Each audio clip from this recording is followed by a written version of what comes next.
Téléspectateurs d'Ecclesia TV, nous sommes très heureux de vous retrouver dans le cadre donc de notre émission mariale sur la télévision nationale catholique Ecclesia TV.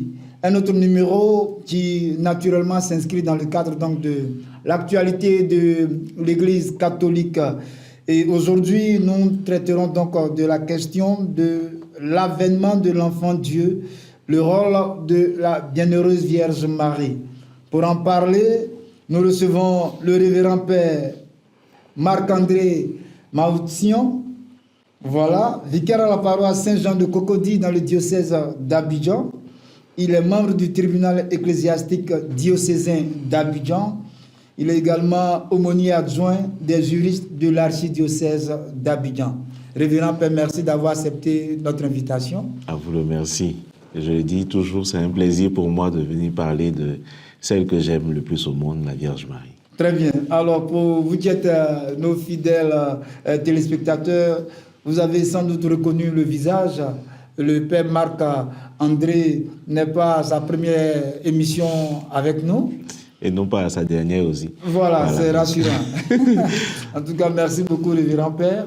Alors, nous parlons donc du rôle de la bienheureuse Vierge Marie dans l'avènement de l'enfant Dieu. Déjà, le plan du choix. Voilà. Avec les prophètes qui ont annoncé le divin sauveur qui viendrait pour racheter le peuple d'Israël, nous pouvons déjà analyser les figures, ou du moins les plans d'action du Seigneur pour sauver son peuple. Et la figure d'Isaïe, du prophète Isaïe, est celle qui met plus en avant cette volonté du Seigneur de pouvoir sauver son peuple avec la prophétie de la Vierge qui enfante. Voici que la Vierge concevra et enfantera et mettra au monde un fils qui sera appelé Emmanuel, Dieu avec nous. Eh bien, Marie devait répondre aux critères choisis par le Seigneur, une Vierge qui conçoit. Premier critère, c'est de pouvoir donner à celle qui aurait eu la grâce d'être la mère du Sauveur un corps pur, d'où le terme de la virginité, d'où le terme de cette pureté de corps que le Seigneur recherchait d'abord pour que son fils, le Messie, puisse trouver sa place parmi les hommes. Donc pureté du corps, pureté de l'esprit, celle qui pourra témoigner à Élisabeth de son humilité, de son dévouement pour la cause du Seigneur à travers ce beau cantique du Magnificat. Elle nous donne aussi le plan d'action du Seigneur. Il élève les humbles. Il aurait fallu que celle qui a aujourd'hui cette grâce d'être la mère de notre Sauveur soit assez humble pour accueillir en son sein celui qui n'est que gloire, celui qui n'est que grand.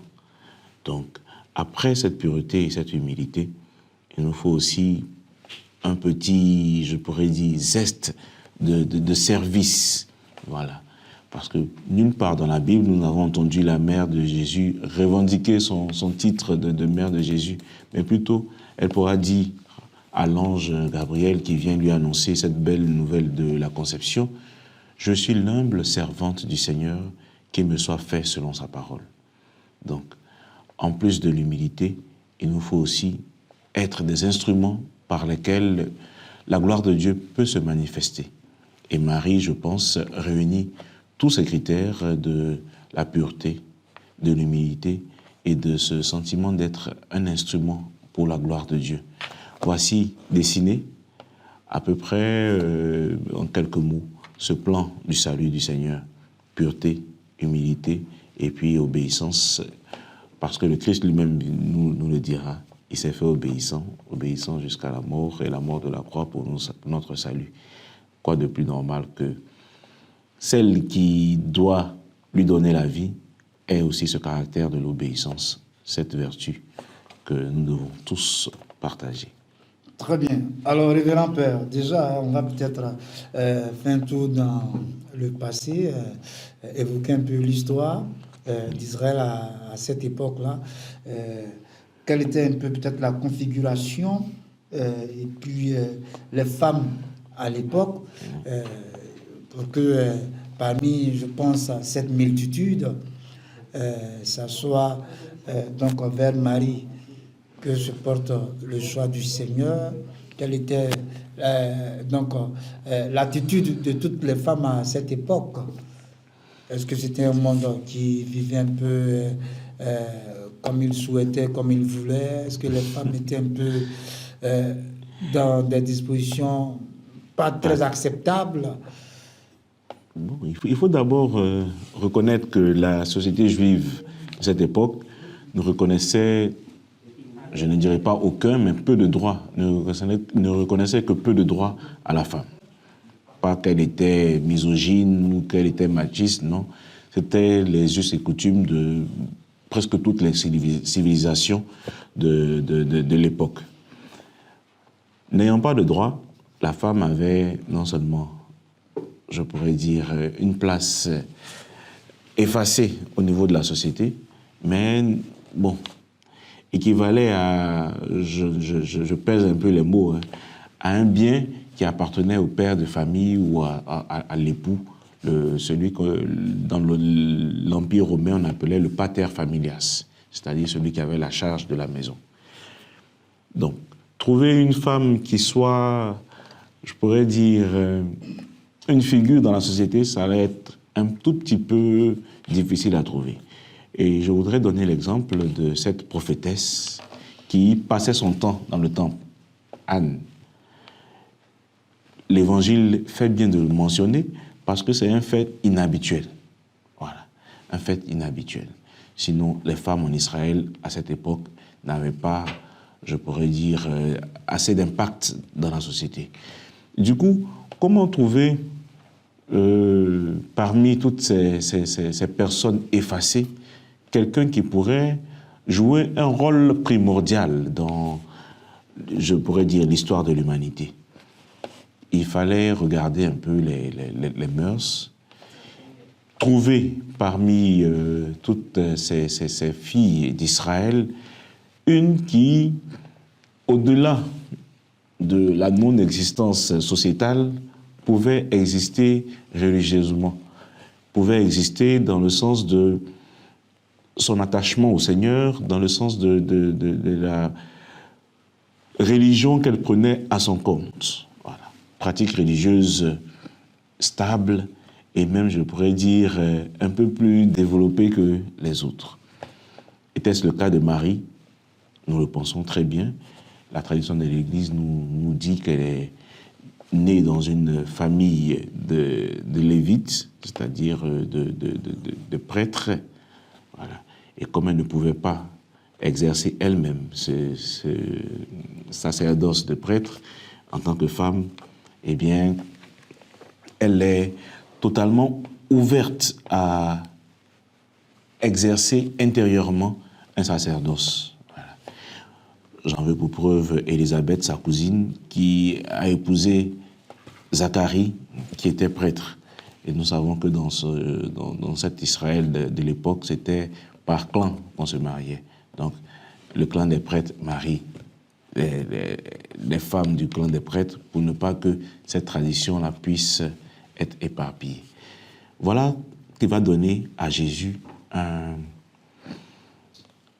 je pourrais dire, un sacerdoce nouveau. Jésus qui naît dans un autre clan que celui de Marie. Voilà. Parce que on fait bien de mentionner encore que Marie est promise à Joseph de la maison de David. Joseph de la maison de David. Pour nous dire qu'il y a déjà une rupture, une cassure dans l'histoire, ou du moins dans les us et coutumes de la société actuelle. Donc Marie doit être prête non seulement à bouleverser le code de la société, mais à bouleverser même l'histoire de l'humanité. Comment et pourquoi elle a été choisie? C'est parce que, je pourrais dire, et n'ayons pas peur des termes, Dieu l'avait déjà prédisposée à cela. Nous avons fêté dans le mois de décembre, en début du mois de décembre et le 8 décembre, cette Immaculée Conception. Préparation je pourrais dire, du coffre qui accueillera le trésor de l'humanité, préparation de cette chair de laquelle prendra chair elle-même et lui-même le sauveur de l'humanité par des grâces spéciales. Voilà pourquoi l'ange Gabriel, quand il viendra, pourra dire à Marie, tu es comblée de grâce. Donc, Marie, au milieu des autres femmes d'Israël, eh bien, c'est, je pourrais dire, une femme hors hiérarchie, une femme sans pareil, une jeune fille qui ne pouvait pas ressembler aux jeunes filles de son temps. Voilà. Qui avait déjà les prédispositions pour accueillir le Sauveur. Prédispositions gardées par cette humilité, par cet attachement à la volonté de Dieu, dont elle se savait servante déjà. Et donc, c'est ce qui fait la différence primordiale entre Marie et les autres femmes. Alors déjà, vous parliez de ne pas avoir peur des mots. Marie qui est déjà prédestinée, Oui. mise à part. Dans l'histoire, est-ce qu'il y a peut-être une étude qui a été faite justement concernant cette mise à part de la Vierge Marie? Est-ce que des théologiens ou bien alors des mariologues ont étudié un peu Marie mise à part, comment est-ce qu'elle se comportait, comment elle vivait? Comment est-ce qu'elle se comportait, comment elle vivait? Là, ça rentre dans je pourrais dire, des écrits apocryphes. Hein. C'est-à-dire que la révélation ne s'attarde pas sur Marie. Voilà. Est-ce que la tradition de l'Église parle de Marie? Oui. La tradition reçoit, et Saint Jean pourra le dire, hein, Jésus a fait tellement de choses que si on voulait tout mentionner, les livres allaient recouvrir l'étendue de la terre. Au-delà de Jésus, il y a la vie des apôtres, il y a la vie de celle qui est l'apôtre par excellence, la Vierge Marie, qui a été donnée. Pour ceux qui ont eu la chance et la grâce de pouvoir faire le pèlerinage en Israël ou en Turquie, où Marie est, selon la tradition, montée au ciel avec le dogme de la dormition et de l'Assomption, ils pourront comprendre beaucoup de choses. Mais je voudrais simplement m'attarder sur, je pourrais dire, la réalisation d'une parole biblique. Jésus qui s'exclame, « Père, je te rends grâce parce que tu as révélé au tout petit ce que tu as caché au savant. » Les chercheurs auraient pu beau chercher, mais il a fallu que Marie elle-même vienne se révéler à une petite bergère dans la France montagnarde, Bernadette Soubirous, une petite paysanne avec des mots assez fort. Erasut Immaculada Conception. Je suis l'Immaculée Conception. Une jeune dame, une jeune fille, une adolescente qui vient dire avec un latin pur quelque chose qui vient pour porter, je peux dire, le coup d'estocade ou du moins le coup de marteau pour mettre fin à des débats qui faisaient rage à cette époque au niveau des grands théologiens. La réponse nous vient d'une petite bergère qui a vu la Vierge Marie. Et le pape de l'époque pourra lui-même comprendre que si la Vierge Marie vient pour nous dire quelle est l'Immaculée Conception, il va de soi que des dispositions ont pu être prises, ou du moins ont été prises pour que cette Immaculée Conception puisse aboutir à une maternité divine. Donc, il va de soi que la Vierge Marie soit comblée de grâces, et ces grâces-là qui pourront, je pourrais dire, affluer de quelque manière que ce soit. Mais le plus important, ce n'est pas de s'attarder sur, je pourrais dire, comment Marie a grandi, combien de fois elle allait au temple, non. Le plus important, c'est comment elle a reçu les messages de l'ange, comment elle a gardé Jésus en elle, et surtout comment elle a offert au monde. Voilà. Garder, recevoir le message, garder le Verbe de Dieu en elle, et surtout l'offrande de ce Verbe de Dieu au monde par non seulement la nativité, mais aussi toute l'éducation qu'elle donnera à Jésus pour qu'il puisse être ce qu'il est, le Fils bien-aimé de Dieu qui nous apporte le salut. Une question, mais Oui. quand dans l'entourage de Marie, quand elle est enceinte, Joseph qui, après avoir douté, a été rassuré. Est-ce que dans son environnement immédiat, les gens avaient vraiment l'assurance, la certitude que c'est l'enfant de Dieu qu'elle portait? Mais ça, je peux dire que c'est quasi impossible même que cette personne ait l'assurance. Je l'ai dit tout à l'heure, Marie vient pour briser le code. Marie vient pour briser le code. Joseph est de la maison de David. Et Joseph, selon la tradition, était, je ne dirais pas un peu plus vieux, mais beaucoup plus vieux que la Vierge Marie. Voilà. Donc, 1, la différence d'âge. 2, la différence de clan vont pousser déjà les uns et les autres à pouvoir faire des interprétations. Et si Joseph va jusqu'à pouvoir penser à la répudiation, c'est que, j'ai envie de dire, la nouvelle avait déjà pris tout le village de Nazareth, que Marie serait enceinte avant même d'habiter avec Joseph. Maintenant, de qui est-ce que l'enfant est? Parce qu'on sait que c'est à partir de la cohabitation qu'on peut avoir une grossesse. Bon, là, je laisse... la supputation. Voilà, la supputation à tous et à chacun. Mais personne n'aurait pu imaginer que de Nazareth, et Barthélemy, l'apôtre Barthélemy pourra le dire, de Nazareth, que peut-il sortir de bon? Personne n'aurait pu imaginer que de Nazareth allait sortir la réalisation de cette prophétie. Voici que la Vierge concevra et enfantera un fils qui sera appelé Emmanuel, Dieu avec nous. Jamais personne n'aurait pu penser que de Nazareth, cela aurait été possible. Mais que représentait Nazareth à cette époque alors? Je me permets de dire que Nazareth, c'est ce qu'on appelle un lieu dit. Un lieu dit, c'est une petite bourgade, c'est un petit village là. C'est un lieu je peux dire, d'humilité. Un peu comme quand nous traversons le pays, il y a des grandes villes que nous voyons. Mais il y a des petits villages dont les noms sont marqués. Souvent même, il n'y en a pas qui sont marqués. Eh bien, c'était ça. Je ne veux pas être insultant pour dire que c'est un petit campement. Mais bon, à force de développement, à force de... Il n'y avait rien qui attirait à Nazareth, rien de spécial. Un village parmi tant d'autres. Voilà. Nazareth n'est pas différent de mon village ou de ton village. Bon, c'est un petit coin perdu. Dans l'Israël d'avant, de cette époque, il y avait des grands centres. Il y avait bien sûr Bethléem, qui est la maison de David, la maison de Jessé, voilà, la souche de la royauté. Il y avait Jérusalem, la grande ville, la cité du grand roi. Il y avait Hébron, il y avait même, je pourrais dire, Capharnaüm, qui était le grand marché, voilà, la ville où tout le monde se croisait, le forum le carrefour des nations.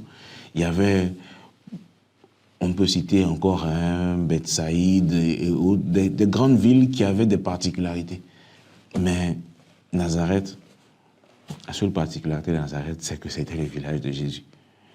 Et si vous lisez bien les Écritures, en plus de Barthélemy qui a déjà vilipendé cette ville pour dire qu'est-ce qui peut sortir de bon, on va même voir comment Pierre est reconnu comme un Galiléen. Déjà, la Galilée était reconnue comme une terre de pêcheurs et encore un petit village dans ce truc.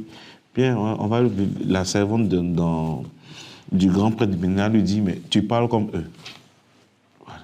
Ton accent, c'est l'accent des gens de là-bas. Voilà. Donc, c'est normal que ce petit village-là ne soit pas, bon, je pourrais dire, le centre de l'attention et puis qu'il ne puisse pas penser ou se réaliser que Dieu peut accomplir cette grande prophétie annoncée depuis des siècles dans ce petit village-là. Alors, donc, que pourrait déjà nous inspirer ce choix? Ce choix peut être, je peux dire, lu avec le cantique de la Vierge Marie. Il élève les hommes. Tout le monde a pensé à Jérusalem. Les rois mages même qui sont venus sont allés d'abord à Jérusalem. Voilà. avant d'être conduit à Bethléem. Et je peux dire que cette visitation à Nazareth, ce choix de cette petite ville, de ce petit village, montre la véracité de ce que la Vierge Marie a dit. Dieu se penche sur les humbles. Aujourd'hui, grâce à elle, on connaît Nazareth. Aujourd'hui, grâce à Jésus, l'humble charpentier, on sait maintenant qu'il y a ce petit village qui s'appelle Nazareth partout dans le monde. Et il aura même, je pourrais dire, le titre d'ambassadeur pour dire, quand on l'appelait Jésus le Nazaréen. Voilà, le Nazaréen. Mais dans le fond, ce qu'on doit retenir, et avec cette leçon, tout le mystère de l'incarnation, c'est que le Seigneur se manifeste d'abord au plus humble.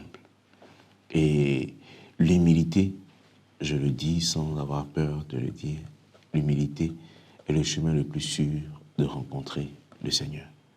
Donc avec Nazareth, c'est cette leçon-là que le Seigneur nous donne aujourd'hui. Bien, avec Nazareth, le Seigneur nous donne donc cette leçon d'humilité. Et justement, cela relève donc de grâce dont Marie a été comblée, des vertus. Et on disait que quand elle a été mise à part, elle était comblée de grâce. Est-ce qu'on peut évoquer ces grâces-là? Les grâces dont Marie a été comblée. Parce qu'une chose est de le dire, mais une chose peut-être est de les énumérer pour que ça soit tangible. Voilà. La première grâce, c'est d'avoir été épargnée du péché originel, Immaculée Conception. Dès sa conception, Marie est préservée de ce péché originel. Voilà. Première grâce.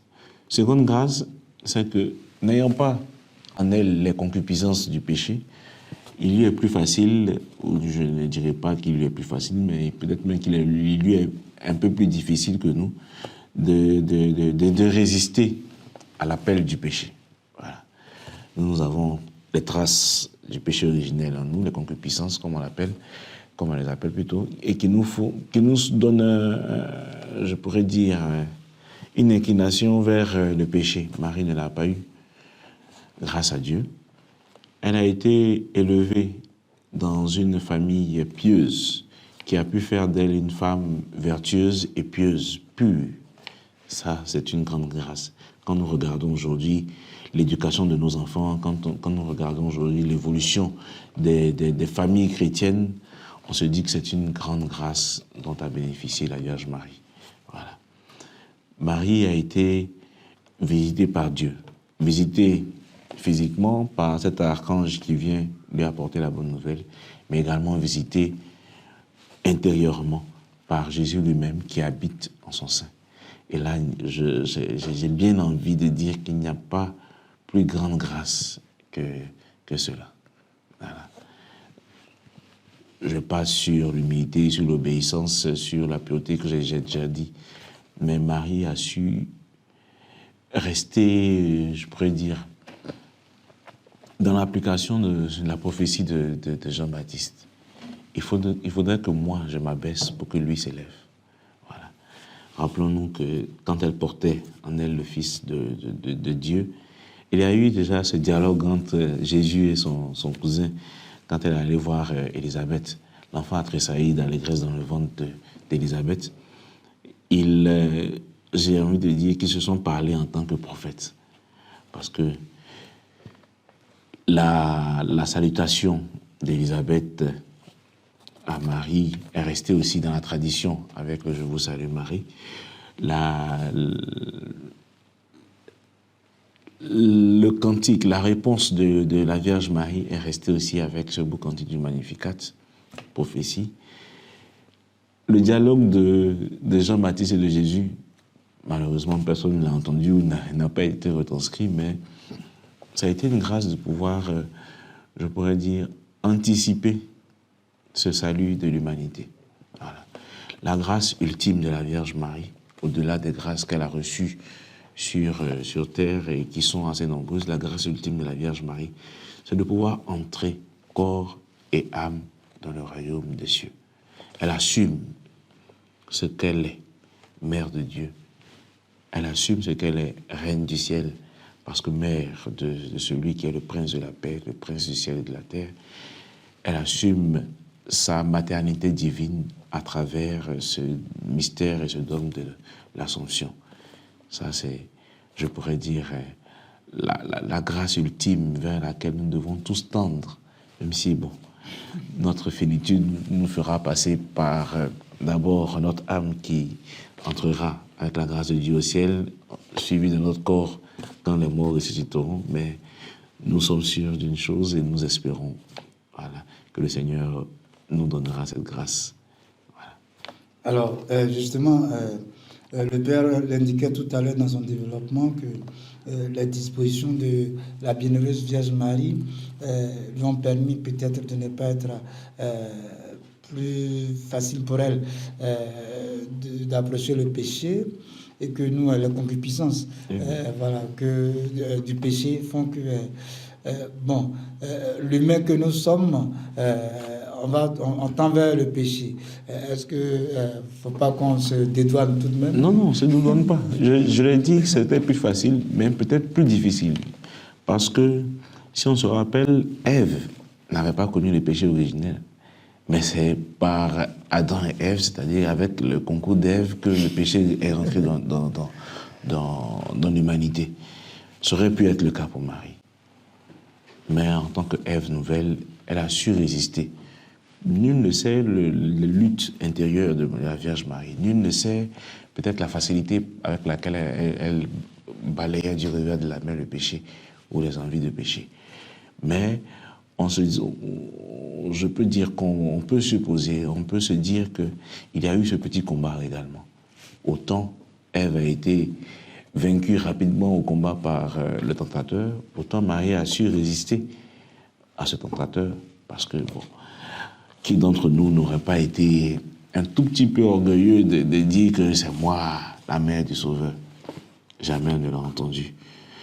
Qui d'entre nous n'aurait pas été orgueilleuse ou bien même avide de richesses pour demander à son fils transforme l'eau en vin, que je sois une grande commerçante de vin. La preuve à Cana, elle le fait, mais pour les autres. Pas pour s'enrichir, mais pour donner la joie aux autres.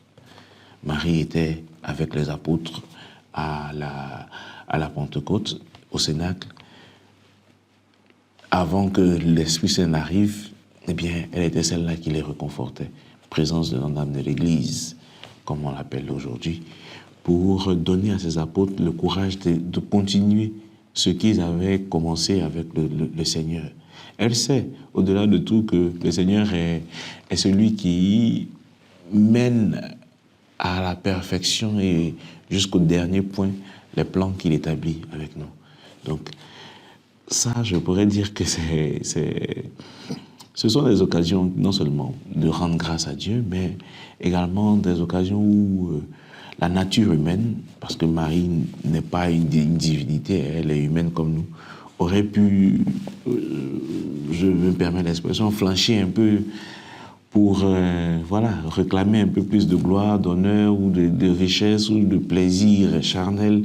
Mais grâce à Dieu, Marie ne l'a pas fait. Et nous louons le Seigneur pour cela, parce qu'elle nous a donné l'exemple que nous aussi, humains, nous avons la possibilité d'obtenir, je pourrais dire, la sainteté, la sanctification ici sur la terre. Et j'aime bien à reprendre ce chant de personnage Maxime Aubiot qui dit « Je cherchais mon Dieu, je l'ai trouvé dans le pauvre qui est près de moi et j'ai compris que le paradis se prépare sur la terre. » Eh bien, si le paradis se prépare sur la terre, je pourrais dire que le paradis est déjà là, même s'il n'est pas encore là. Un déjà là et pas encore, qui doit être vécu ici et maintenant. Donc, pas la peine de se dédouaner, mais nous devons œuvrer pour ressembler un peu plus à la Vierge Marie, à Jésus, c'est-à-dire à la sainteté par Marie.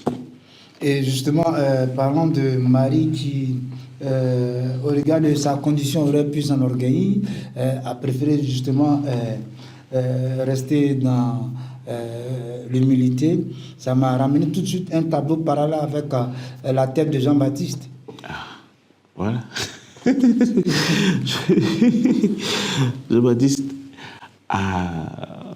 Qui a été réclamé. Oui, Jean-Baptiste a été victime, je pourrais dire, de cet entêtement au péché, justement. Jean-Baptiste a été victime de cet orgueil qui nous bouche souvent les oreilles, qui nous oblige nous-mêmes à nous boucher les oreilles. Jean-Baptiste a dénoncé, en toute vérité, un péché. Je peux dire, son auditoire était convaincu de ce péché. Les protagonistes même étaient convaincus. Mais pour éviter d'entendre cette vérité qui blesse, qui choque, qui nous dérange, eh bien, il a payé le prix.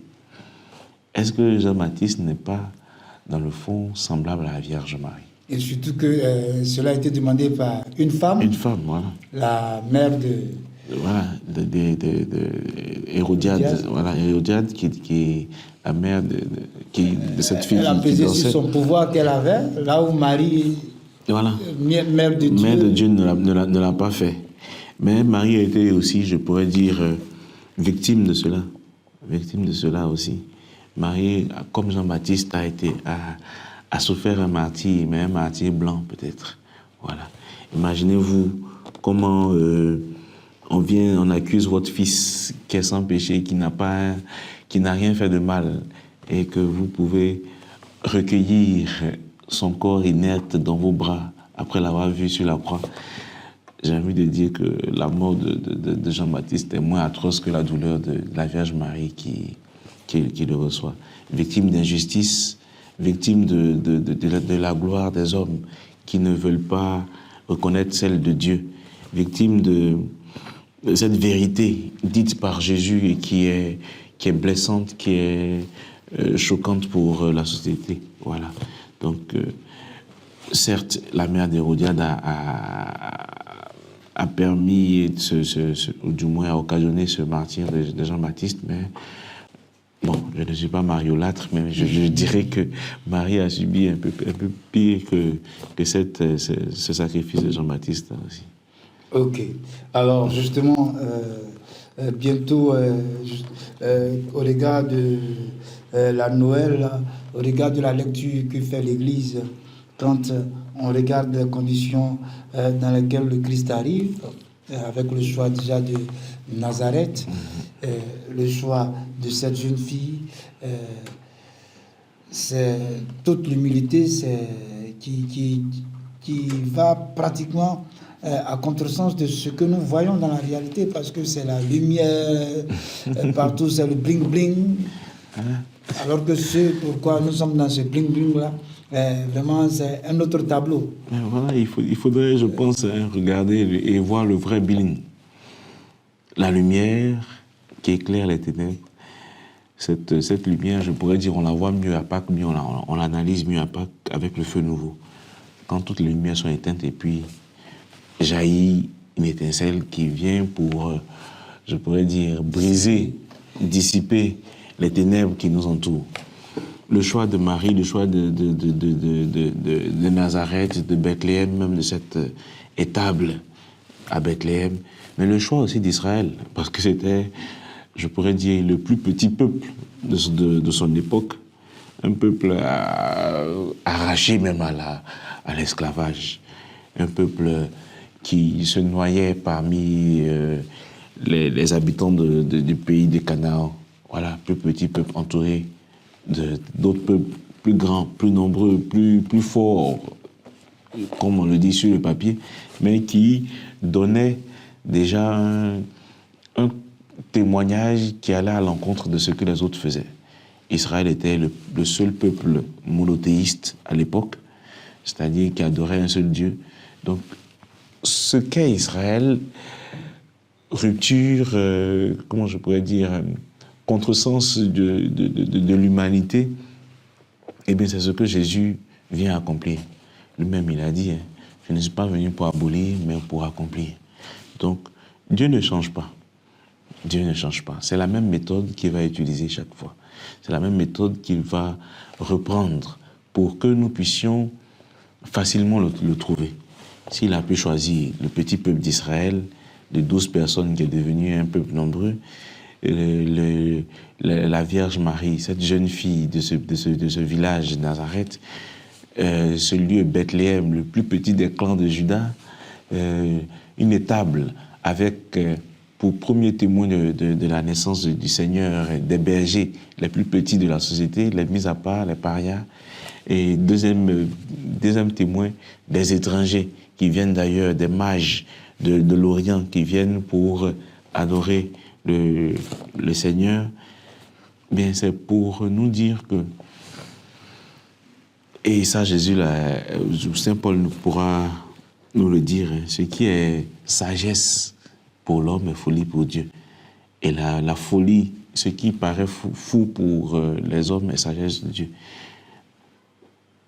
La preuve de cette sagesse de Dieu qui est folie pour les hommes, c'est ce Messie dont le trône est une croix. Voilà. Il naît dans une étable, dans une mangeoire, et puis il finit sur une croix. Comment est-ce que nous pouvons comprendre que Dieu peut agir ainsi, si ce n'est par la force de son esprit, si ce n'est à la lecture de cet évangile qui se dit à travers la personne de Jésus, de cette bonne nouvelle du salut que Marie donne au monde par la naissance de Jésus. Voilà. Chers téléspectateurs, vous qui nous prenez en marche, nous sommes à un autre numéro de votre émission mariale sur la télévision nationale catholique. Cette belle et grande télévision qui, justement, se veut très proche de vous, veut vous donner donc les informations authentiques par la voix, les voix plus avisées. Et donc, nous sommes en présence du révérend Père Marc-André Maustien, qui, je vous le rappelle, prêtre de Jésus-Christ, vicaire à la paroisse Saint-Jean de Cocody, dans le diocèse d'Abidjan. Pour vous qui nous suivez de très loin, en Côte d'Ivoire, dans le diocèse d'Abidjan, il est également membre du tribunal ecclésiastique d'Abidjan et il est aumônier adjoint des juristes de l'archidiocèse d'Abidjan. Voilà. Et nous le recevons justement dans le cadre de cette émission parce que il aime Marie plus que toutes les femmes au monde. Plus que tout homme même. Il n'y a pas de souci. Et à sa qualité de fils privilégié de la Vierge Marie, il se rend disponible toutes les fois que nous le sollicitons pour venir partager son expérience, ses connaissances avec nous dans le cadre donc, de notre formation et des informations sûres que nous devrons recevoir. Voilà. Qui mieux que le prêtre pour nous instruire? Et aujourd'hui encore, un autre prêtre sur ce plateau, nous nous en réjouissons. Alors, révérend Père, cette émission justement parle de Marie dans l'avènement de l'enfant Dieu.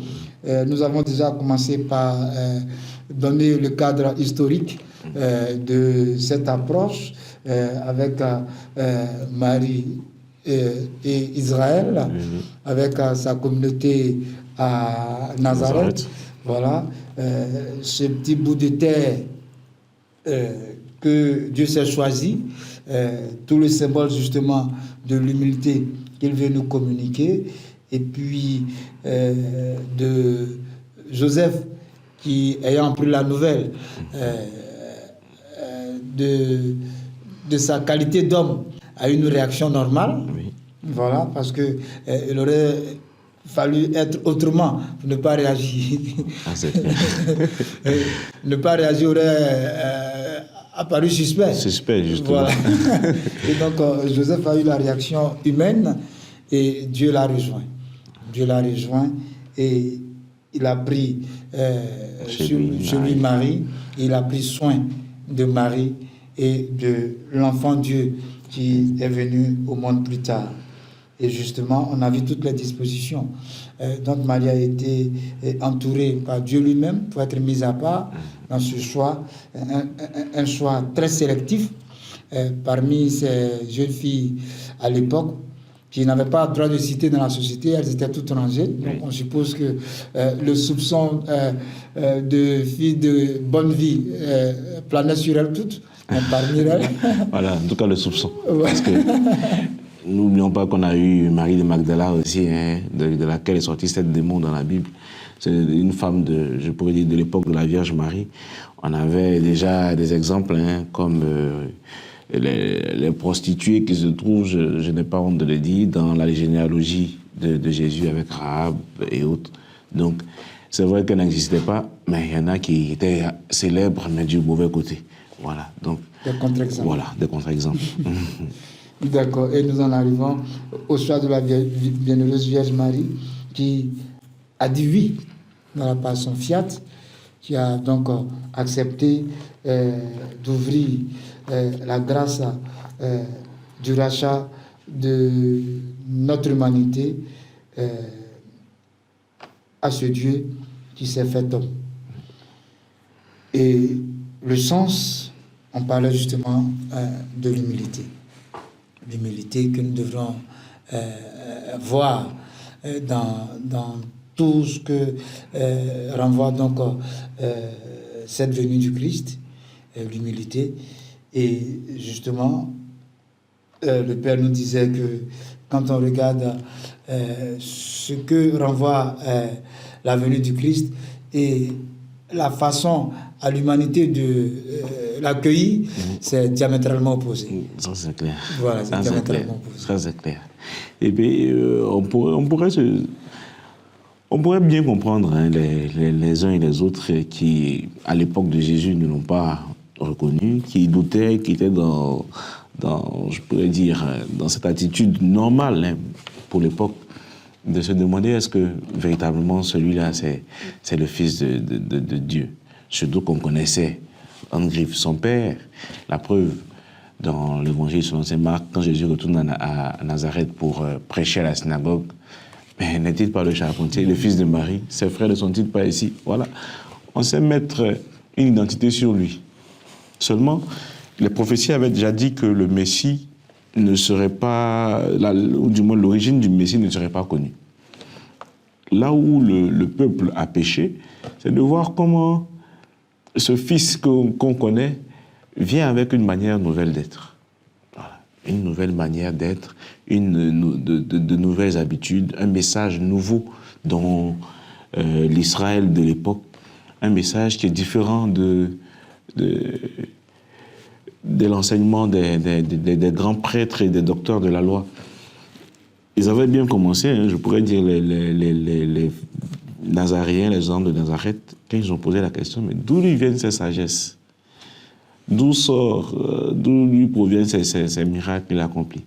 S'ils avaient continué dans cette recherche de Dieu, ou du moins poussé leur questionnement vers Dieu, ils auraient pu savoir que cela venait de Dieu, mais bon, la nature humaine a horreur du vide. Dès qu'il y a un petit vide, l'orgueil, la suffisance va le pousser à pouvoir chasser même Jésus de la ville jusqu'à un escarpement, avant que lui-même, passant son chemin au milieu d'eux, allait son chemin.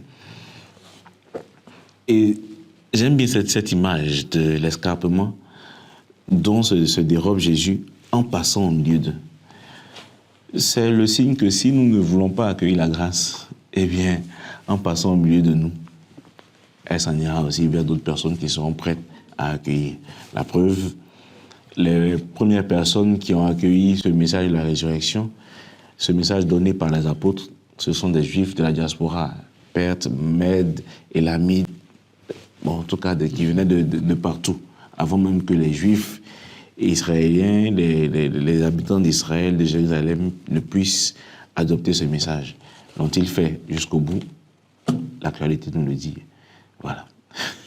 Ok, alors justement, mon père, vous ouvrez un autre point parce que vous le dites si bien, si comme ça s'est déroulé donc dans l'histoire, le Christ est passé son chemin, et si on ne fait pas attention, la grâce également passera son chemin.